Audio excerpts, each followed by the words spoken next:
الشیطان الرجیم بسم اللہ الرحمن الرحیم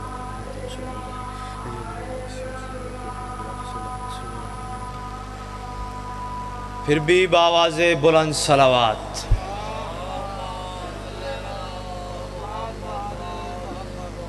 یہ پیچھے بیٹھے مومنین سے گزارش ہے کہ وہ تھوڑا تھوڑا آگے آ جائیں تاکہ زینت فرش اعضاء میں اضافہ ہو جائے، ورنہ جو جہاں بیٹھا ہے وہ عبادت میں ہے۔ تھوڑا تھوڑا آگے آ جائیں تو زینت فرش اعضاء میں اضافے کا امکان ممکن۔ جس کی رگوں میں بادشاہ علی کی ولایت ماں کے مقدس دودھ سے رگوں میں حل ہو کے گردش کر رہی ہے، وہ بلند سے بلند صلوات تلاوت کرے۔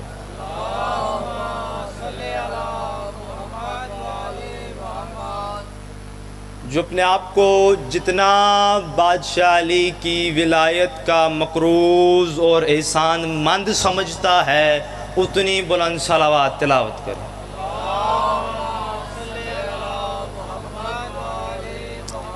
شاید پیچھے والے علی بادشاہ کے مقروض نہ ہوں، پھر بھی بلند صلوات تلاوت کرے۔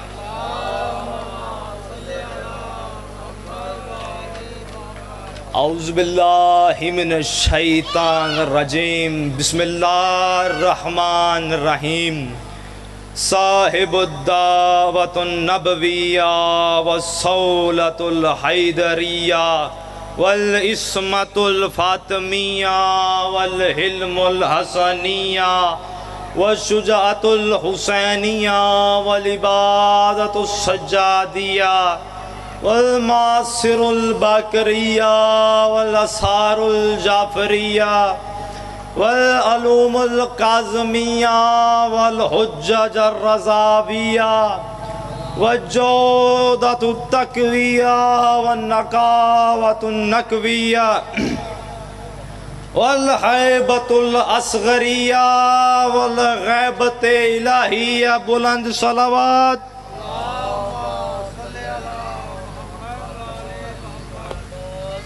تمام حاضرین مجلس کی، بانیان مجلس کی، منتظمینوں اور خاص طور پر وہ خوش نصیب اور خوش بخت احباب جنہیں دنیا میں ماں کی، جیون صاحب میری طرف دیکھیے گا، جنہیں دنیا میں ماں کی گود میں آنے کے بعد اس بات کا اٹل یقین ہو گیا تھا کہ کائنات کے اکلوتے اللہ نے محمد مصطفیٰ کی اکلوتی بیٹی کی مرضی سے، کائنات کے شہر میں بات پہنچانے پیچھے رہ گئے، کائنات کے اکلوتے اللہ نے محمد مصطفیٰ کی اکلوتی بیٹی کی مرضی سے ہماری آنکھیں خاک شفا اور دل غدیر کی مٹی سے بنائے۔ اپنے سمیت ان تمام کے لیے بلند تر صلوات تلاوت کرتے ہیں۔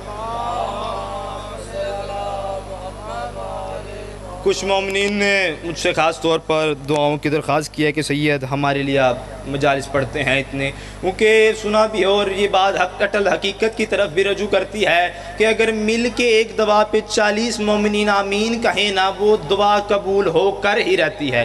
تو جن نے مجھ سے دعاؤں کی درخواست کی ہے، بالخصوص بیگم سید اعزاز حسین نقوی، انہوں نے کہا میرے بیٹے کی بلندی، میرے بیٹے کی عمر دراز کے لیے دعا کرائیے گا، اور بیگم سید اعزاز حسین نقوی جن کی بھی جھولیاں خالی ہے، اللہ شہزادہ علی اصغر علیہ السلام کے صدقے سے انہیں اولاد نرینہ و صالح عطا فرمائے۔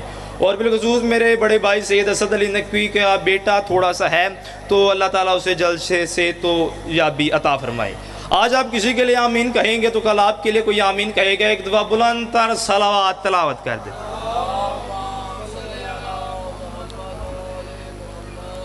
اجازت ہے جی 2 مصروں سے آغاز کریں۔ اس سے پہلے میں ایک بات کرنا چاہوں گا کہ قبلہ جعفری صاحب، ہر بندہ اس بات میں جڑا ہوا ہے کہ میرے سے بڑا مولا کا عزادار ہی کوئی نہیں۔ سچوں کا ممبر، اگر بات تھوڑی کڑوی لگے تو مجھے معاف کرنا، کیونکہ سچوں کے ممبر پہ سچ نہ بیان کروں تو پھر میں کہاں جا کے کروں، کہ ہر بندہ اس بات میں جڑا ہوا ہے کہ یار میرے سے بڑا جس سے مرضی سن لینا، وہ کہتے ہیں میرے سے بڑا مولا کا عزادار ہی کوئی نہیں۔ حالانکہ بابا حسن شاہ جی، مولا کا عزادار وہ ہے جسے مولا کہیں اس سے بڑا میرا عزادار کوئی نہیں۔ اس سے بڑا میرا عزادار کوئی نہیں. عزادار تو ایسا ہونا چاہیے. کیا کمال شاعری کی دنیا میں بادشاہ بندے قبلہ محسن نقوی صاحب 2 مصرے لکھ گئے اور انہوں نے سارا بتا دیا کہ عزادار کتنا اور کیا معیار اور کہاں پتہ لگے گا. میں کہہ رہا ہوں کھلے گا بھید یہ معاشر کی بھیڑ میں. میں کہہ رہا ہوں محسن کھلے گا بھید یہ معاشر کی بھیڑ میں. جی میں صاحب میرے دیکھیو ذرا بابا حسن شاہ جی.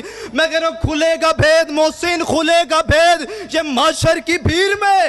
مظلوم کربلا کا عزادار کون ہے؟ جی ہیں کیا بات.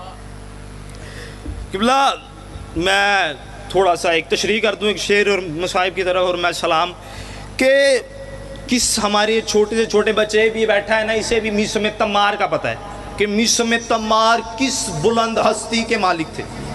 میثم تمار علی کا وہ عاشق تو سب کو پتا ہوگا. مجھے اتنی لمبی چوڑی بات کرنے کی ضرورت نہیں. پھر کبھی موقع ملے گا تو ضرور جی انشاءاللہ. تو میثم تمار وہ وقت آ گیا جب میثم تمار کو سولی پہ لٹکانا جانا تھا اور زبان قطع کر دینی چاہیے. میں ایک پورا منظر بنا کے پیش کر دوں اور اس شعر میں کہتا ہوں اس شعر کے اندر پورا ایک منظر جو ہوتا ہے نا پوری تصویر بنا کے پیش کر دی ہے. تھوڑا سا میں تشریح کر دوں تاکہ آپ ذرا سمجھیں اور میں شعر پڑھوں تو پھر تھے فیصل آباد کا معیار ہی بدل جائے. میثم تمار وہ وقت آیا جب میثم تمار کو سولی پہ لٹکایا جانا تھا. زبان قطع کر دینی چاہیے تھی. ابن زیاد کے دربار میں اس نے بلایا تو ہے جو علی کا دم بھرتا ہے جو علی کرتا ہے تو ہے. کہا میں ہوں. اچھا یار جاؤ اس کو لے جاؤ وہ سولی پہ لٹکا دو اور اس کی زبان قطع کر دو. میثم مسکرائے. وہ کہتے تو اب بتا رہا ہے یار کہاں جا کے فیصل آباد میں یہ بات کروں تو پھر کہاں کروں. وہ کہہ رہے تو اب بتا رہا ہے مجھے تو میرے بادشاہ علی نے آج سے کئی دیر پہلے بتا دی. میثم تجھے وہ جس درخت پہ تو کماتا ہے اس درخت سے اسی پہ تجھے لٹکایا جائے گا اور اسی پہ مجھ علی کے عشق میں تیری زبان قطع کر دی جائے گی. میثم تو مجھے اب بتا رہا ہے. اس نے کہا اچھا تو علی نے بات کی. بابا حسن شاہ جی کہتا تو علی نے بات کی ایسی. جلے اب میں یہ بات ہونے ہی نہیں دوں گا. اس نے کہا جو حق ہے وہ حق ہے اور جو حق ہے وہ حق ہو کر رہے گا. میثم تمار کہہ رہے جو حق ہے وہ حق ہو کر رہے گا. اس نے کہا اچھا. اس نے کہا وہ ستون کے ساتھ میثم کو باندھ دو. جی میثم کو وہ ستون کے ساتھ باندھ دیا گیا. اس نے اپنے کرائے کے بکے ہوئے خریدے ہوئے یا میں یوں کہوں کباڑ کے گندے مال کو بلایا اور اس نے کہا لو اس کے سامنے یہ علی کا عاشق ہے. اس کے سامنے جیمن صاحب خان صاحب میری طرف دیکھیں گا. میں کہہ رہا ہوں یہ علی کا عاشق ہے. اس کے سامنے علی کی توہین کرو تاکہ اسے یہ جلال میں اور مجھے سکون ہو. اتنا کہنا تھا. میثم انہوں نے کرائے کے بکے ہوئے ٹٹووں نے میثم تمار کے سامنے علی کے بارے میں غلط کہنا شروع کیا. جس نے کہا میرے الفاظ سے دیکھیں میں کہہ رہا جس نے میثم تمار کے سامنے علی کی برائی کرنے کی کوشش کی میثم تمار نے ان کے اصل باپوں کے نام لینا شروع کیے. مرضی ہے جیون صاحب ایک نعرہ لگائیں تاکہ پیچھے بیٹھے ہوئے بندے ذرا تھوڑے جاگ جائیں.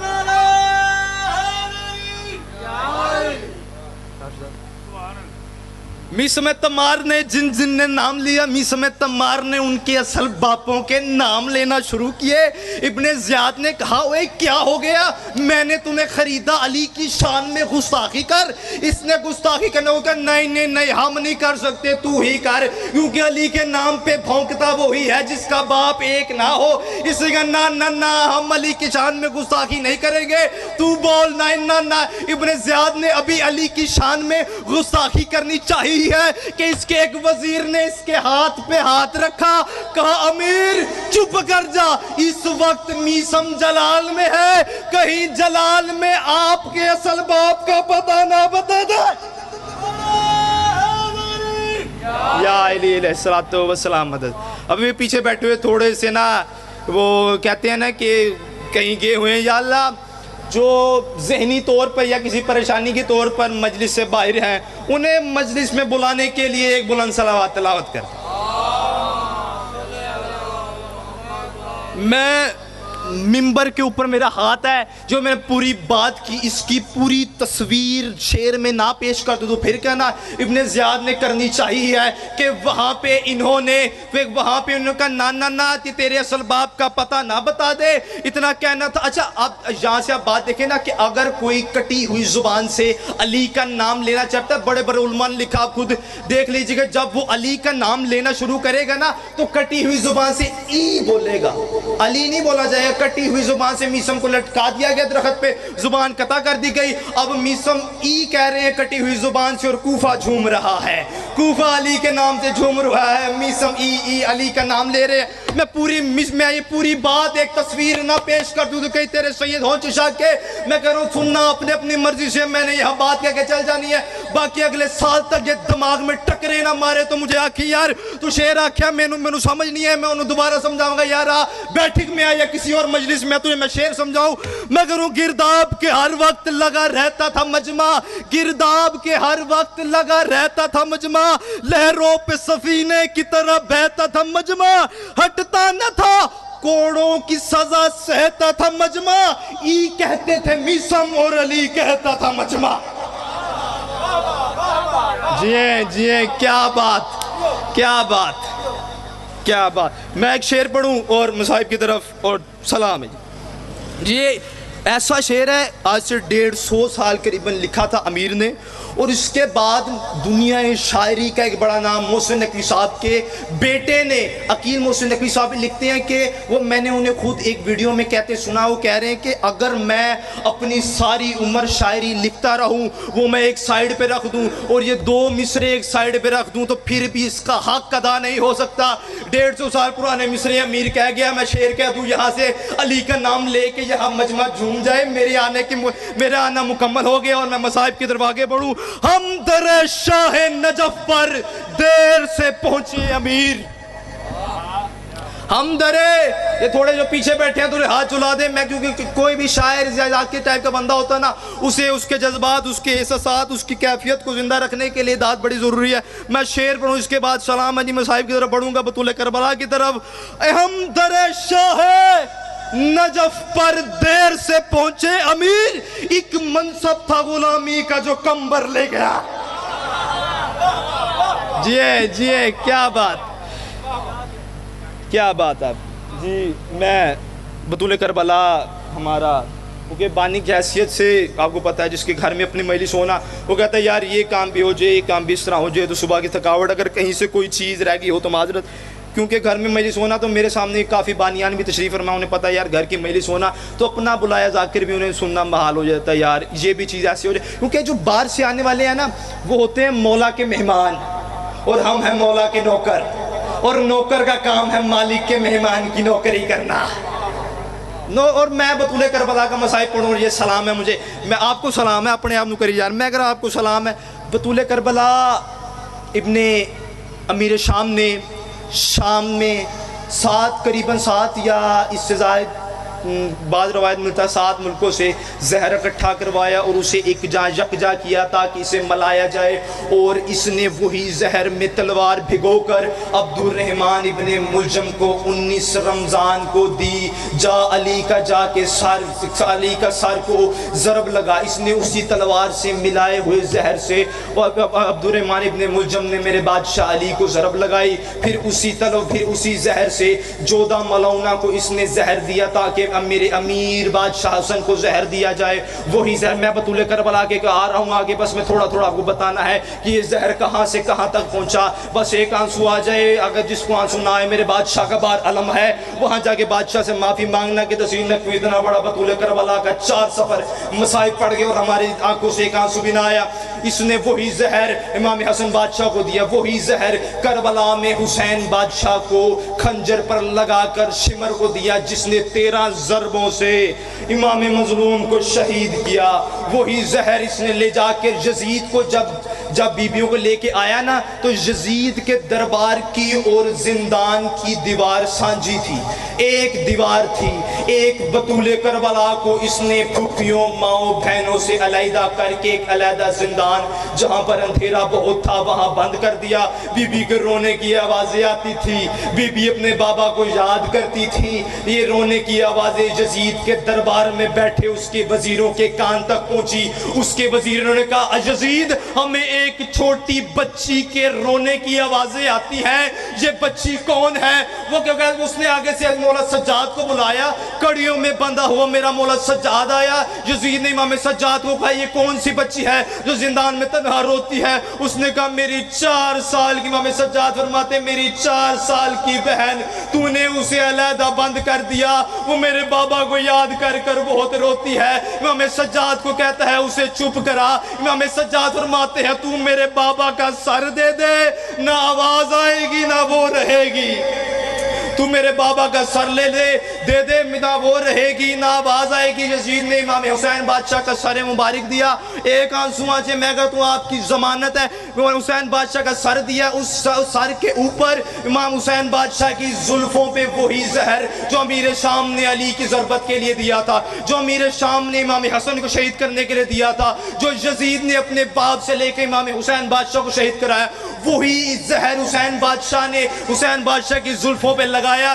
حسین بادشاہ کے جب امام سجاد زندان میں مولا حسین بادشاہ کا سر لے کے گئے نا، بطول کربلا رو کے کہتی بھیا سجاد مجھے لگتا ہے میرے بابا مجھ سے ملنے آئے ہیں، بھیا سجاد مجھے بابا کی خوشبو آ رہی ہے، بھیا سجاد لگتا ہے میرے بابا آئے ہیں۔ کہاں سکینہ بابا تجھ سے ملنے آئے ہیں۔ مولا سجاد نے یوں بھی سکینہ کو بابا کا سر دیا، بی رو کے کہتی بھیا سجاد کیا میں چند دیر بابا سے اکیلے میں باتیں کر سکتی ہوں؟ مولا سجاد فرماتے ہاں بہن کر سکتی ہے۔ بی بی آگے لے گئی، بھیا مولا سجاد کے پاس آگے لے گئی، آگے لے جا کے بی بی نے بابا سے جو دکھ بھری داستان کی ہے اس کو میں تھوڑا سا کہوں، بس 2 منٹ کے مصائب ہے اور میں سلام میں بی بی نے جو میں سارا جملہ پڑھ نہیں سکتا، اور نہ آج یہاں بیٹھے مومنین میں اتنی طاقت ہے کہ وہ میری کربلا کی بطول بی بی کا مصائب سن لے۔ بی بی نے جو اپنے بابا سے باتیں کی نا، سارا تو نہیں پڑھوں گا، اس کا تھوڑا سا بتا دوں تاکہ میرا آنا مکمل ہو جائے۔ بی بی نے 2 منٹ کا مصائب رہ گیا بس۔ بی بی نے اے بی بی اللہ اکبر، بی بی نے اللہ اکبر، یا اللہ مجھے طاقت دے میں بی بی کا مصائب پڑھوں۔ بی بی نے بابا سے جو باتیں کی، بابا تجھے پتا میں نے شام کا سفر کیسے کیا؟ بابا تجھے پتا اتنے 100 میل میں نے سفر کیسے کیا؟ بابا جب کربلا سے شام مجھے لے کے آنے لگے نا، بابا انہوں نے سب کے ہاتھ باندھے، بابا انہوں نے میرا گلا باندھا، بابا جب مجھے لگتا تھا نا میں گرنے لگی ہوں، بابا میں زمین پر نہیں گر پاتی تھی، بابا رسے کچھ اس طرح میرے گلے میں بندھ جاتی تھی، بابا میں گر نہیں پاتی تھی۔ بابا آپ کو اور بتاؤں، بابا شمر نے اور جو ایک لائن نے میرے کانوں سے بالیاں یوں کھینچی، یہ مجھ سے مانگ لیتا میں انہیں خود ہی دے دیتی، ان کی بھی شاید چھوٹی بیٹی ہو۔ بابا اپنے عید پہ جو بالیاں لے کے دی تھی اس نے میرے کانوں سے یوں کھینچی، میرے کانوں سے خون نکلنا شروع ہوا، بابا یہ مجھ سے مانگ لیتا میں دے دیتی، بابا آپ کی وہ بالیاں بھی بابا اس نے مجھ سے لے لی، بابا میرے خون میرے کانوں سے بہنا شروع ہوا۔ بی بی روتے روتے ایک جملہ میں بات ختم، بی بی روتے روتے بابا کو کہا بابا آپ کو پتا ہے شمر نے مجھے تماچے بھی مارتا تھا۔ ہائے بی بی کہتی شمر مجھے تماچے بھی مارتا تھا اور تازیانے بھی مارتا تھا اور کہتا تھا بلا اپنے چچا عباس کو، کہاں تیرا چچا عباس؟ بی بی نے اتنی بات کہی ہے اور بی بی نے جو بابا کی زلفوں پہ سر رکھا، اللہ لن قتلت القوم الظالمین۔